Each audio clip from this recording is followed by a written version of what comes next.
Hi friends, আজকে আমার কর্তামশাই সকাল সকাল একটা দারুণ সারপ্রাইজ দিয়েছে। সারপ্রাইজ পেতে কার না ভালো লাগে বলুন তো? আমার তো ভীষণ ভালো লাগে। হ্যাঁ, দেখে তো বুঝতেই পেরেছেন, মাইক্রো ওভেন। নতুন মাইক্রো ওভেন ঘরে এসছে, তাই ছেলে মেয়ের বায়না হয়েছে পিৎজা বানানোর। আমিও চটজলদি বানিয়ে ফেললাম পিৎজাটা। তো বন্ধুরা, আপনারা চট করে কমেন্ট করে আমাকে জানিয়ে বলুন তো পিৎজাটা কেমন হয়েছে, দোকানের মতো হয়েছে কি না। দেখতে তো ভীষণ সুন্দর লাগছে, খেতেও কিন্তু হেভি হয়েছিল, ইয়ামি। তো চলুন, খেতে কেমন হয়েছে ওদের কাছ থেকেই জেনে নেওয়া যাক।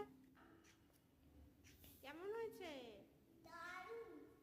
বাবাই? কেমন লাগছে? শুধুই ভালো, আর কিছু বলবি না বাবাই?